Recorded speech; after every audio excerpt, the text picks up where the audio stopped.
All right. Good morning, everyone. Thanks for giving me an opportunity to come share a little bit of my journey with you. Thanks to Adil for being such a wonderful host, and Nilesh and the families here. You know, Adil even arranged a sufficient break in the weather last night so my flight could land here. He's so powerful. But then thunders and lightning and everything else started, so that was his way of welcoming me into Dallas. It's just an incredible experience. I have shared this story with many, many different audiences. In every single spot, my focus is on value creation, not entrepreneurism, not financial outcomes, not exit strategies, but more on value creation. So as a scientist, I'm a pharmaceutical scientist. I was trained at a department of pharmacy at one of the Indian Institute of Technologies, Banaras Hindu University, the only IIT which has a pharmacy department. So I fortunately got a training in pharmacy, biology, pharmacology, medicines, drug discovery, all the way to chemical engineering, mechanical engineering, a whole blend of things. It's a wonderful program. It's a unique program. So that's my foundation. I'm a scientist.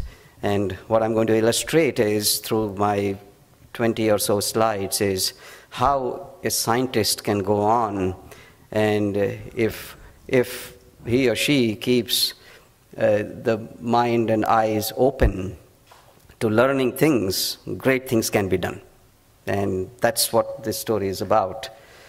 So my focus and my company, the reason I'm here is that last year, the company that I co-founded 7 years ago with a colleague of mine, Pearl Therapeutics, was acquired by AstraZeneca for $1.15 billion. We weren't seeking that acquisition, it just happened. Our investors took it, we moved on. That's the news flash that prompted people to ask me to come tell my story. So this is another one of those opportunities. But the real purpose Pearl was formed was this. 200 million COPD patients, chronic obstructive pulmonary disease patients, and 300 million asthma patients. These are official estimates. The unofficial estimates, and if you look at local estimates, just in India and China alone, these numbers are exceeded, just in those two countries. What is COPD? It's a disease that's called chronic obstructive pulmonary disease. So take a deep breath and hold it. That's how those patients are all the time. That's how they live their life. It's very difficult for them to function, and their airways need to be opened up to get more air in so they can get oxygen, carbon dioxide exchange going on. So that's COPD. Asthma is you suddenly start to choke and you feel like you don't have enough air going because of things that your airways are reacting to. And when you open them up, more of those same things go in, so they now get filled up with inflammation. So that needs to be treated. So it's a complicated disease continuum, these two diseases, and then there are many other diseases in between. So all of these diseases, if you add them all up together, 1 in 7, 1 in 8 person on the planet Earth suffers from breathing illnesses.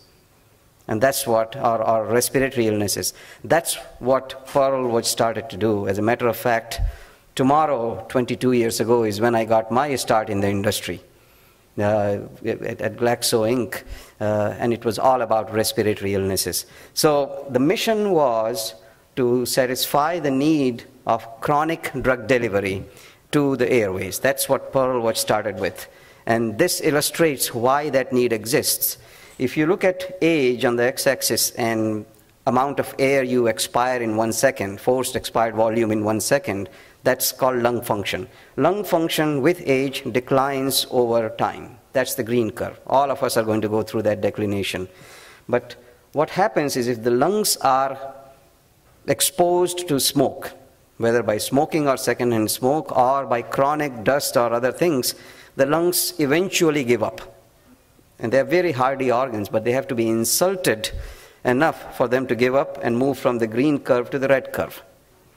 All right? And there is no medicine, no treatment, no regimen available that restores this red curve back to the green curve. The industry has been struggling to find an answer to that. So the only thing we can do is try to get this as close to the green curve as possible, and the best way to do that is to stop smoking. All right? Then that's the blue curve, and if you stop late in the life, you only get a few years back. Even then, patients need, as they continue to decline along one of these curves, need certain medicines being given to their airways. These are called bronchodilators. They open up the airways to get more air in, and then they need other medicines. So they go from a single agent, which simply opens their airways up occasionally, to chronic agents, which are being given every day, consistently every single time. The need is, that's the need. Then they need multiple